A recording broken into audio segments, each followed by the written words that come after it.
বরগুনার আমতলীতে বিকাশ ব্যবসায়ী ও কলেজ ছাত্র আবুল কাশেম হত্যাকারীদের গ্রেপ্তারের দাবিতে মানববন্ধন ও বিক্ষোভ মিছিল করেছে বাজার কমিটি ও এলাকাবাসী।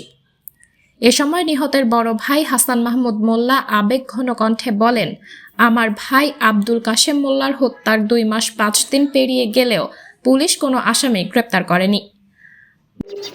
নৃশংসভাবে হত্যা করা হয়েছে, তা 2 মাস 7 দিন হয়ে গেছে, কিন্তু আজও পর্যন্ত আমরা কোনো আসামি দেখতে পাইনি এবং প্রশাসনও ওইভাবে কোনো পদক্ষেপ নেয় নেই বলেই আমি মনে করি। যদি প্রশাসন পদক্ষেপ নিতেন তাইলে না আসামি ধরা পড়তো।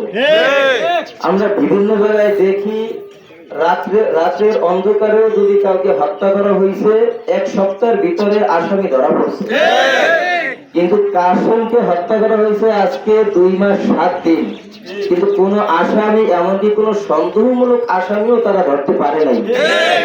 বারবার আমতলী থানার ওসি ও তদন্তকারী কর্মকর্তার কাছে গিয়েও কোনো লাভ হয়নি। যতবার পুলিশের কাছে গিয়েছি ততবার হয়রানির শিকার হয়েছি। আমার ভাইয়ের হত্যাকারীদের পুলিশ ইচ্ছে করেই গ্রেপ্তার করছেন না। আমি কি আমার ভাইয়ের হত্যাকারীদের বিচার পাবো না?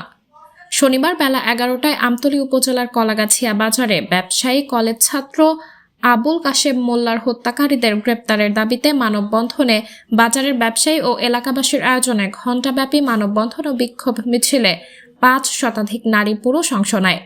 আসলে আমি মনে করি এটা প্রশাসনের ব্যর্থতা। এই ব্যর্থতা কেন এটা আমার জানা নাই।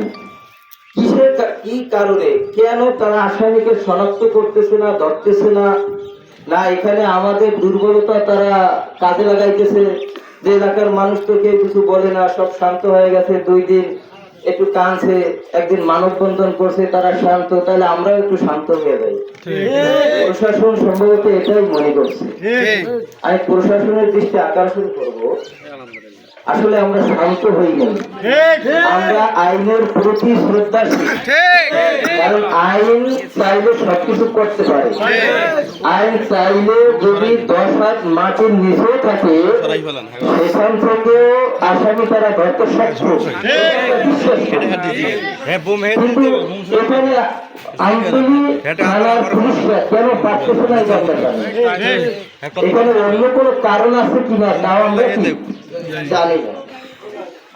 জানা গেছে, আমতলী উপজেলার কলাগাছিয়া বাজারের বিকাশ ব্যবসায়ী কলেজ ছাত্র আবুল কাশেম মোল্লাকে গত 26 সেপ্টেম্বর রাতে তার বাড়ির সামনে অস্ত্রধারী সন্ত্রাসীরা কুপিয়ে নগদ 6 লক্ষ টাকা নিয়ে যায়।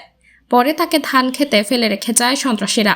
রক্তাক্ত অবস্থায় স্বজনরা তাকে উদ্ধার করে পটুয়াখালী মেডিকেল কলেজ হাসপাতালে নিয়ে যায়। ওই হাসপাতালের চিকিৎসক তাকে মৃত ঘোষণা করেন। এ ঘটনায় নিহত আবুল কাশেম মোল্লার বাবা মোহাম্মদ নুর উদ্দিন মোল্লা বাদী হয়ে গত 27 সেপ্টেম্বর অজ্ঞাত আসামি করে আমতলী থানায় হত্যা মামলা দায়ের করেছেন। ঘটনার 2 মাস 5 দিন পেরিয়ে গেলেও পুলিশ আসামি গ্রেপ্তার করতে পারেনি।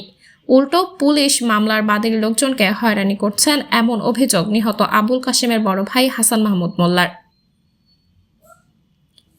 এ হত্যাকাণ্ডের সঙ্গে জড়িত চিহ্নিত করে দ্রুত গ্রেপ্তার দাবিতে শনিবার বেলা 11টার দিকে কলাগাছিয়া বাজারের ব্যবসায়ী ও এলাকাবাসীরা মানববন্ধন ও বিক্ষোভ করেছে।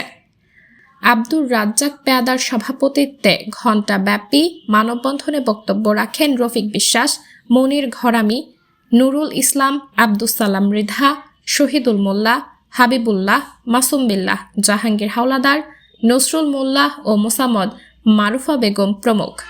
মানববন্ধনে বক্তারা আবুল কাশেমের হত্যাকাণ্ডের সঙ্গে জড়িত দ্রুত গ্রেপ্তার করে আইনের আওতায় এনে শাস্তির দাবি করেছেন। উল্লেখ্য, নিহত আবুল কাশেম মোল্লা পটুয়াখালী সরকারি কলেজে প্রাণী বিজ্ঞান বিষয়ে অনার্স 3য় বর্ষের অধ্যয়নরত ছিল। লেখাপড়ার পাশাপাশি তিনি কলাগাছিয়া বাজারে বিকাশের ব্যবসা করত। আমতলী থানার ওসি মোহাম্মদ আরিফুল ইসলাম বলেন, পুলিশ আসামি গ্রেপ্তার করছে না এবং বাদী পক্ষের লোকজনকে হয়রানি করছে, এমন অভিযোগ ভিত্তিহীন। এই হত্যাকাণ্ডটি ক্লুলেস এই হত্যার সঙ্গে জড়িতদের পুলিশ চিহ্নিত করে গ্রেপ্তারের চেষ্টা অব্যাহত আছে। তিনি আরও বলেন, ইতোমধ্যে কয়েকজনকে সন্দেহ করেছি, কিন্তু তারা এলাকায় নেই, তারা মোবাইল ব্যবহার করছে না। সঠিক তথ্য উদ্ঘাটনে বরগুনা পুলিশ সুপার স্যারও কাজ করছেন। সাবরিনা জলিল, সবার কথা।